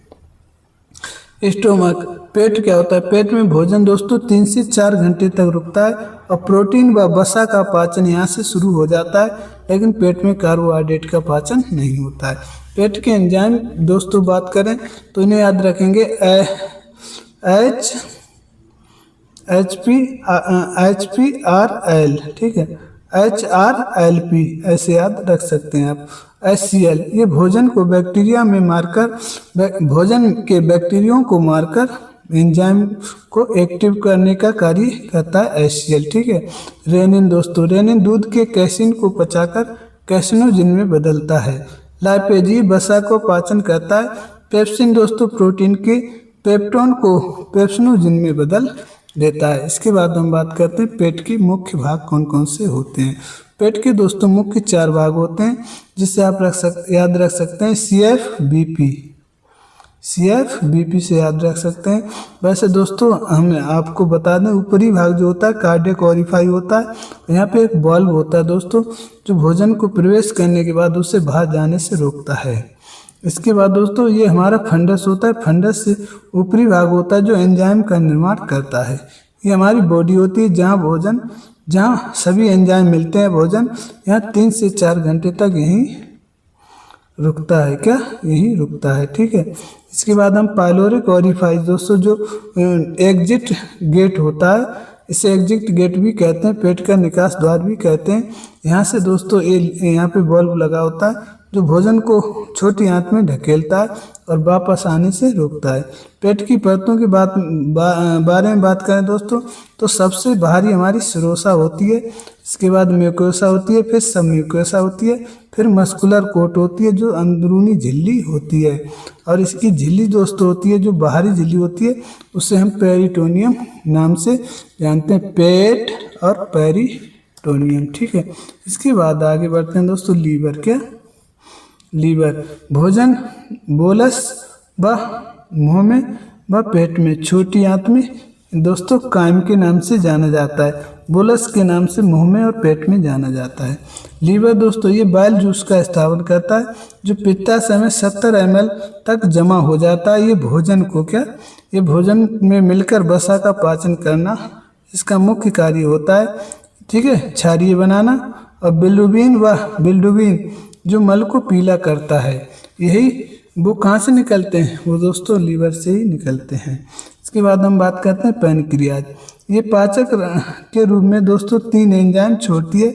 इसका आकार जो होता है पत्ती नुमा होता है दोस्तों, पत्ती नुमा होता है, और इसको बीच में जो नसें सी पाई जाती हैं इनको कहा जाता है islands of Langerhans, islets of Langerhans. ठीक है। यहाँ से दोस्तों हार्मोन्स का स्थापन होता है। अभी हम इसके एंजाइम के बारे में बात कर रहे हैं। लाइपेज ये वसा को ग्लिसरॉल के रूप में तोड़ता है। अमाइलेज ये कार्बोहाइड्रेट को ग्लूकोज के रूप में बदलता है। ट्रिप्सिन ये प्रोटीन के पेप्टोन को अमीनो एसिड में मिलाता है। इसके बाद बात करते हैं छोटी आंत की दोस्तों। छोटी आंत यहाँ कार्बोहाइड्रेट वसा व प्रोटीन का पूर्ण पाचन हो जाता है। मुख्य रूप से दोस्तों वसा का पाचन यहीं समाप्त होता है। छोटी आंत के बिलाई नामक भाग में अवशोषण होता है दोस्तों, जो बिल्ली पाई जाती है वहाँ पचे हुए भोजन का अवशोषण हो जाता है। बाकी शेष अपशिष्ट बड़ी आंत में भेज दिया जाता है। छोटी आंत में पाचन करने के लिए दोस्तों कौन कौन सहायक होता है? प्रोटीन को पाचन करने में एंट्रोकाइनेज और एंट्रोसैकरेज नामक 2 एंजाइम निकलते हैं। वहीं कार्बोहाइड्रेट के पाचन के लिए लैक्टेज दूध को पचाता है। एमाइलेज दोस्तों कार्बोहाइड्रेट को पचाता है। इसके बाद माल्टेज दोस्तों मोटे अनाजों को पचाता है। बड़ी आंत की बात करें तो बड़ी आंत का मुख्य कार्य दोस्तों होता है भोजन से पानी का अवशोषण व कुछ विटामिन जैसे B1, B2, B3, B6, B9 और प्लस विटामिन के इनका निर्माण करना भी बड़ी आंत का कार्य होता है। इसके बाद दोस्तों हम लास्ट में पहुँचते हैं रेक्टम व एनएस पे।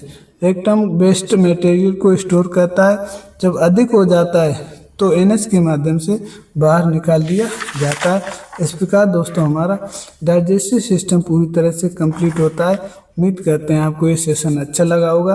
अच्छा लगता है दोस्तों तो प्लीज़ वीडियो को लाइक करें और चैनल को सब्सक्राइब करें। आपका एट लास्ट तक बने रहने के लिए आपका हृदय के साथ बहुत बहुत धन्यवाद।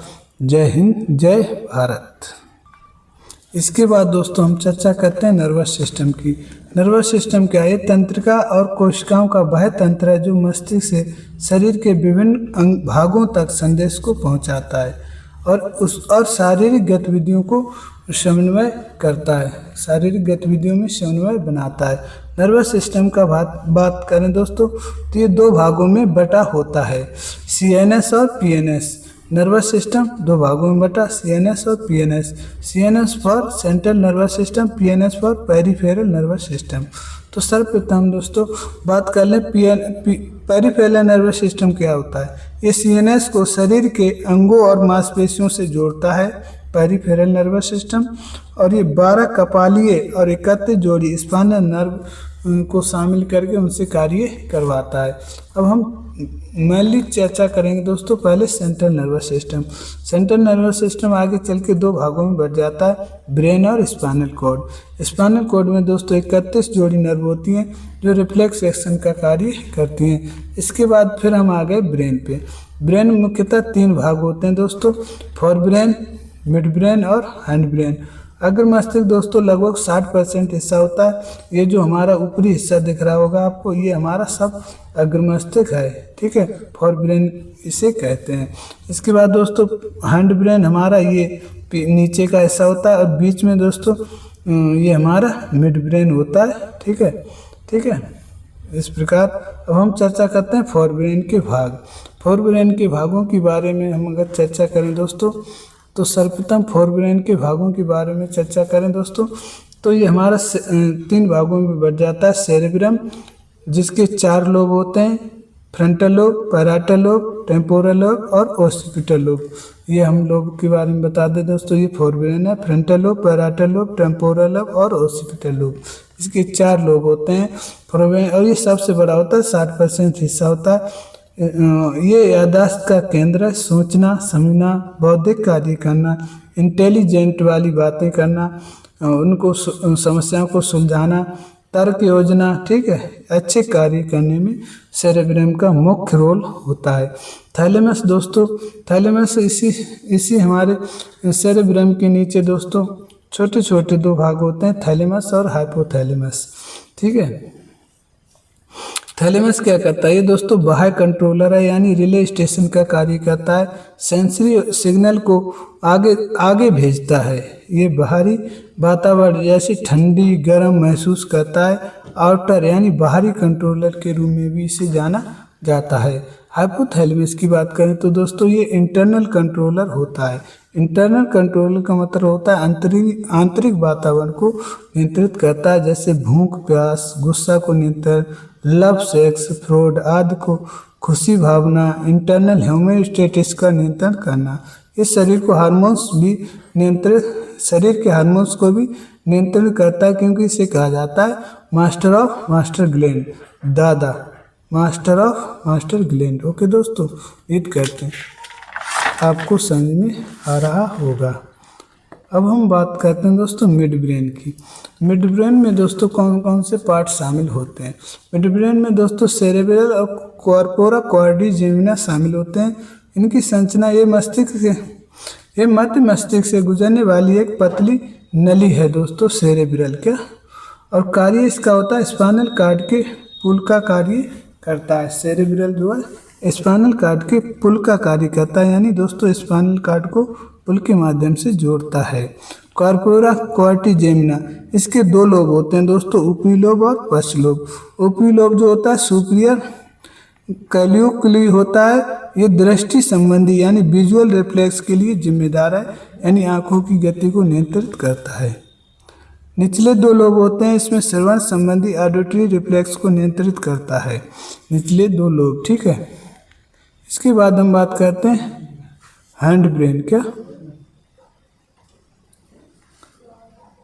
हैंड ब्रेन यानी पश्च मस्तिष्क। दोस्तों पश्च मस्तिष्क की बात करें तो दोस्तों ये पश्च मस्तिष्क में हमारे 3 भाग होते हैं, सेरेबेलम, पोन्स बैरेली और मेडुला ऑब्लिगेंटा।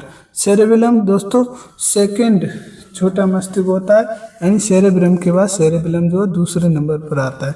इसका मुख्य कार्य होता है शारीरिक संतुलन बनाना। ये शरीर को चलते, दौड़ते या जिम्नास्टिक करते समय संतुलन बनाता है। मसल का कोऑर्डिनेशन बनाना, मसल के कोऑर्डिनेशन को भी यही नियंत्रित करता है। कौन? हमारा सेरेबेलम। ये दोस्तों मांसपेशियों के साथ समन्वय बना के रखता है, जैसे बैठना, खड़े होना, साइकिल चलाना। मोटर मूवमेंट को नियंत्रित करता है सेरेबेलम, ठीक है। बैलेंस का मुख्य रूप से इसका कार्य होता है बैलेंस को बनाना। अल्कोहल पीने पर ये दोस्तों प्रभावित हो जाता है, फिर आदमी बैलेंस खो देता है। पोन्स बैरेली स्वाद, नींद। पोन्स बैरेली जो होती है स्वाद, नींद, सूचना, भाव प्रसारण का कार्य करता है। क्या? पोन्स बैरेली स्वाद, नींद, सूचना, भाव प्रसारण का कार्य करता है। कौन? हमारा पोन्स बैरेली, ठीक है। ये रिले केंद्र होता है, चेहरे पर भाव इमोशंस का कार्य नियंत्रण करता है, ठीक है। मेडुला ऑब्लिगेंटा ये मस्तिष्क का निचला भाग है, ये सिस्टम का कंट्रोलर भी कहलाता है। ये दोस्तों क्या मेडुला ऑब्लिगेंटा है, ये करता है हमारा मेडुला ऑब्लिगेंटा दोस्तों, इसे सिस्टम कंट्रोलर भी कहा जाता है, यानी हमारे शरीर के जितने सिस्टम हैं उनको सबको कंट्रोल करता है। वॉलंटरी एक्शन करना इसका मुख्य कार्य होता है। Heart rate, breath rate, blood circulation, swelling और इसके बाद स्नीजिंग, छींकना, वॉमिटिंग, उल्टी करना, ये सभी को दोस्तों क्या करता है? कंट्रोल करता है। सब सेंसरी दोस्तों सभी सिस्टम को कंट्रोल करता है। और जबकि पोन्स बैरेली दोस्तों सेंसरी कार्य करता है, जैसे सूंघना है, नींद है, भाव है, इमोशंस हैं, ये सब क्या हमारा? ये सब इमोशंस हैं और प्लस सेंसरी ऑर्गन को कंट्रोल करता है। हम देखते हैं दोस्तों सीएनएस के जो हमारा अगला भाग हमने डिटेल से समझ लिया। पिछला भाग जो होता है पीएनएस, पेरिफेरल नर्वस सिस्टम के भागों को हम चर्चा करेंगे। पीएनएस भी दोस्तों आगे चलकर 2 भागों में बढ़ जाता है, एसएनएस और एएनएस, सोमैटिक नर्वस सिस्टम और automatic nervous system. Somatic nervous system की पहले हम चर्चा करें तो ये दोस्तों वॉलंटरी एक्शन को कंट्रोल करता है। ये मस्तिष्क की 12 जोड़ी कपाली तंत्रिकाओं को नियंत्रित करता है। और यहाँ दोस्तों कपाली तंत्रिका में 3 तरह की नर्व पाई जाती हैं। एफरेंट नर्व जो सेंसरी नर्व को सूचना ग्रहण करवाती हैं, एफरेंट नर्व जो मोटर नर्व होती हैं और ये मस्तिष्क से जवाब लेकर वापस जाती हैं। इंटरन्यूरॉन्स ये दोस्तों बीच में कॉम्बिनेशन का कार्य करती हैं। इसके बाद हम समझते हैं ऑटोमेटिक नर्वस सिस्टम, स्वचालित तंत्रिका तंत्र क्या होता है। ये दोस्तों आगे चल के 2 भागों में बढ़ जाता है हमारा, यानी एसएनएस और पीएनएस के रूप में, ठीक है। पीएनएस में होता है पैरासिम्पैथिक नर्वस सिस्टम, इसे आउटर कंट्रोल भी कहा जाता है। पैरासिम्पैथिक मीन्स दोस्तों परधीय तंत्र का तंत्र। क्या? परधीय तंत्र का तंत्र। परधीय मतलब दोस्तों परधियों का तंत्र का तंत्र, बाहरी परधियों का, ठीक है। आउटर कंट्रोल मुख्य कार्य रेस्ट एंड डाइजेशन का कार्य करना होता है। हार्ट रेट को कम करता है, श्वसन मार्ग को छोटा करता है और आंखों को, पुतली को छोटा करता है। पाचन व पसीना ग्रंथि को सामान्य करता है। और ये दोस्तों ये कंट्रोलर है। और ये अब जब किसको कंट्रोल करेगा? स्थिति बिगड़ेगी तभी तो कंट्रोल करेगा। स्थिति बिगाड़ता कौन है दोस्तों? बिगाड़ने में मुख्य रूप से हाथ होता है एसएनएस का। किसका? सिम्पैथिक नर्वस सिस्टम का। ये स्थिति को क्या करती है? बिगाड़ती है। कैसे दोस्तों? आइए समझते हैं। इंटरनल बूस्टर इसे कहा जाता है, फाइट एंड फ्लाइट का कार्य करता है सिम्पैथिक नर्वस सिस्टम। ये हार्ट रेट को बढ़ा देगा, आँखों को बड़ा कर देगा, वसा से अधिक ऊर्जा बनवाएगा, पाचन व पसीना ग्रंथि को उत्तेजित कर देगा, पसीना आएगा बराबर और पाचन एकदम तेजी से होगा दोस्तों। ये सभी इमरजेंसी कार्यों को चालू कर देता है। और ये स्थिति उत्पन्न होती है, मान लीजिए आपको अचानक इमरजेंसी आ जाए, आपके पीछे कुत्ता पड़ जाए या कोई दुर्घटना ऐसी हो जाए कि आपको भागना पड़े, तब ऐसी स्थिति में ये अपना कार्य करता है। और ऐसी स्थिति जब शांत हो जाती है तब उसको कंट्रोल करता है हमारा परदीय तंत्र का तंत्र, यानी क्या होता है हमारा परदीय तंत्र का तंत्र। ठीक है दोस्तों, इसके बाद दोस्तों हम न्यूरॉन्स के बारे में भी चर्चा कर लेते हैं, क्योंकि न्यूरॉन्स के बिना हमारा सेंट्रल नर्वस सिस्टम अधूरा रहता है। न्यूरॉन्स क्या होता है, ये न्यूरॉन्स के बीच और मांसपेशी फाइबर, न्यूरॉन दोस्तों क्या होता है, मांसपेशी फाइबर और अन्य संरचना के बीच अवयवों के संचालन को संदर्भित करता है। इसके बाद मानव तंत्रिका तंत्र में लगभग 100 बिलियन खरब तंत्रिका कोशिकाएं होती हैं। ये तंत्रिका कोशिका की इकाई दोस्तों न्यूरॉन होती है।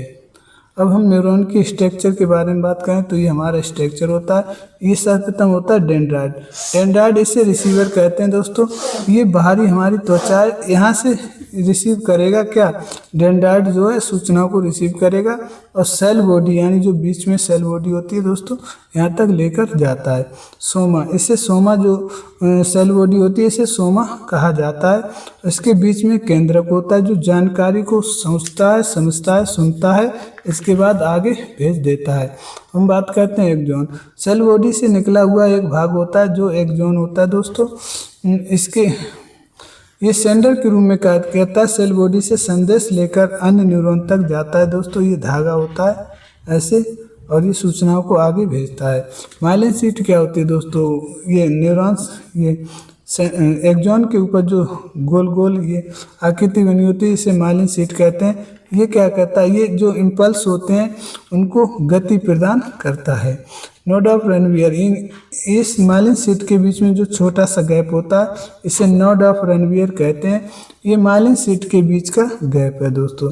साइनेप्टिक वेसल्स क्या कहते हैं, ये न्यूरोट्रांसमीटर्स को स्टोर करके साइनेप्स में रिलीज करता है। साइनेप्टिक वेसल्स दोस्तों ऐसी होती हैं, ये क्या करती हैं, ये न्यूरोट्रांसमिशन को रिलीज करती हैं दोस्तों, स्टोर करे रहती हैं और साइनेप्स में रिलीज कर देती हैं। साइनेप्स में ये साइनेप्टिक वेसल्स हैं दोस्तों, ये रिलीज कर देती हैं। कैसे रिलीज करती हैं, ये दोस्तों दो तरह से रिलीज करती हैं, एक तो केमिकल के माध्यम से और दूसरा होता है इलेक्ट्रिकल के माध्यम से। दो तरह से, एक तो होता है केमिकल के माध्यम से। केमिकल के माध्यम से जब करेंगी तो ये दूसरे न्यूरॉन्स पे थूकेगी और इलेक्ट्रिक के माध्यम से करेगी, इलेक्ट्रिकल इम्पल्स के माध्यम से होगा तो दोस्तों ये इसमें करंट को जनरेट करेगी। ठीक है, अब हम आगे बढ़ते हैं। साइनेप्टिक क्लेफ्ट, ये वह गैप है दोस्तों जो दो न्यूरॉन्स के बीच में होता है, ये गैप है। ठीक है, ये गैप जो है साइनेप्टिक क्लेफ्ट है। जंक्शन बनाता है, संदेश को ट्रांसफर करता है। और दो तरह की नर्व होती हैं। एफरेंट नर्व संदेशों को सेल बॉडी तक ले जाती हैं। अफरेंट नर्व सेल बॉडी से जो हमारा न्यूक्लियस है उसके आधार पर वो संदेशों को सेंसरी ऑर्गन की तरफ से, ठीक है, संदेशों को सेंसरी ऑर्गन से मस्तिष्क की ओर लाती है। क्या, एफरेंट नर्व, ठीक है, सेल बॉडी से दूर ले जाती है एफरेंट नर्व दोस्तों। और ये कुल मिला के मोटर का कार्य करती है, सूचनाओं को ले जाकर अंगों से कार्य करवाती है। एफरेंट नर्व संदेशों को सेंसरी ऑर्गन से इकट्ठा करके मस्तिष्क तक लेके आती है एफरेंट। ठीक है, अब हम बात करते हैं दोस्तों क्लासिफिकेशन ऑफ क्रेनियल नर्व। जो 12 जोड़ी क्रेनियल नर्व होती हैं मुख्यतः 3 प्रकार की होती हैं, सेंसरी नर्व, मोटर नर्व और मिक्स्ड नर्व। ठीक है, सेंसरी नर्व क्या होती हैं, ये केवल संवेदनाओं जैसे गंध, स्वाद मस्तिष्क तक ले जाती हैं। मोटर क्या होती हैं, ये दोस्तों मस्तिष्क से जवाब लाती हैं, मस्तिष्क से संदेश लेकर मांसपेशियों से गति नियंत्रित करवाती हैं। मिक्स्ड दोस्ती होती हैं दोस्तों, ये दोनों को क्या करती हैं, कॉम्बिनेशन का कार्य करती हैं, दोनों को नियंत्रित करती हैं। हम देखते हैं 12 जोड़ी जो हमारी कपालीय तंत्र का जो नर्व होती हैं दोस्तों वो कौन कौन सी होती हैं, उनका कार्य क्या होता है।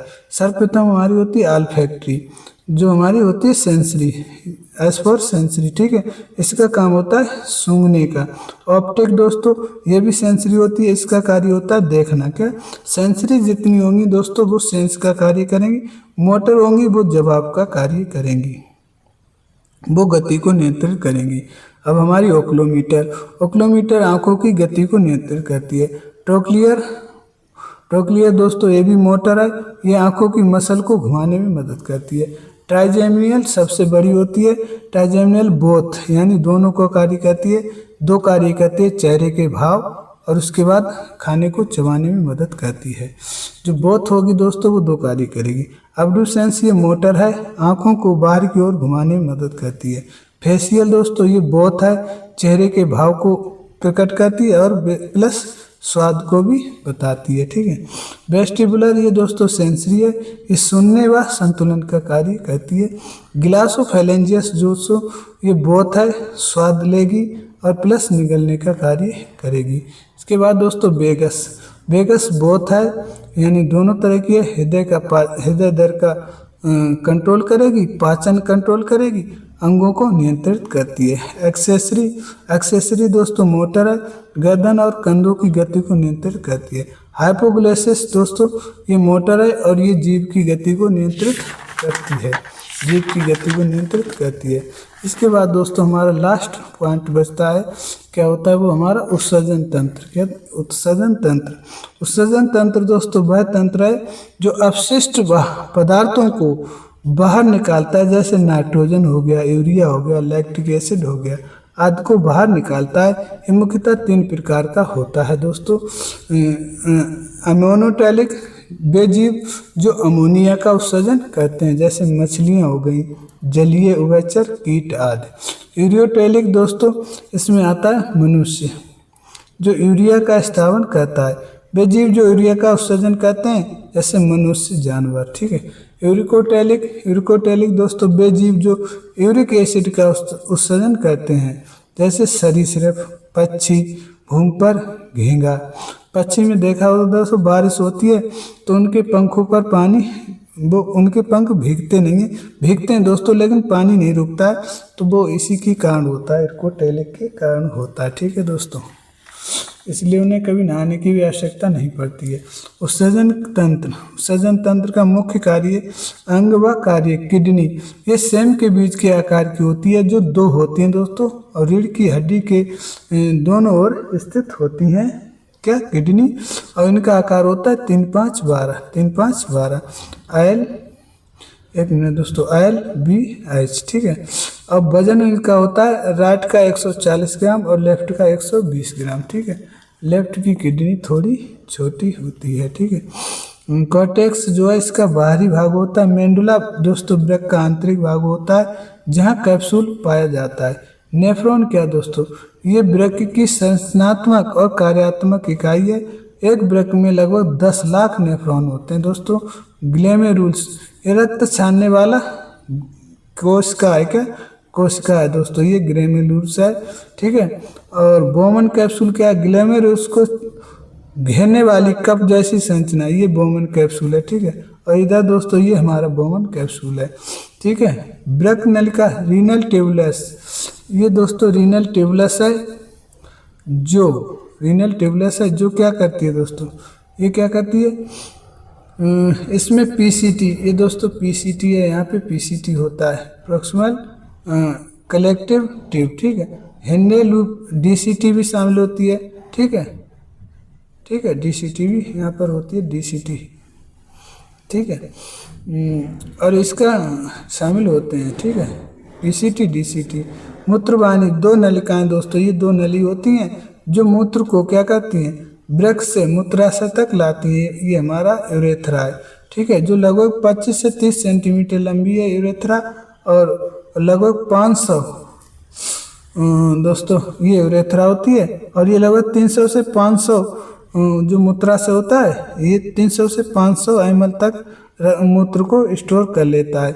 ये जब भर जाता है तब आदमी पेशाब को याद करने लगता है। इसको कहते हैं दोस्तों ब्लेडर। क्या? ब्लेडर। ठीक है। और ये होती है हमारी यूरेथ्रा। ठीक है दोस्तों। इसके बाद हम बात करते हैं उत्सर्जन तंत्र के कार्य। मुख्य कार्य रक्त का शुद्धिकरण करना और शरीर में तरल का संयोजन करना होता है।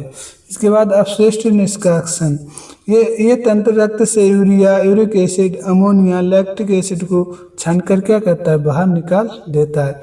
हम देखते हैं ओस्मो रेगुलेशन क्या होता है, शरीर में जल और इलेक्ट्रोलाइट का संतुलन बनाने को ओस्मो रेगुलेशन कहते हैं। ठीक है दोस्तों। इसके बाद हम देखते हैं दोस्तों पीएच संतुलन।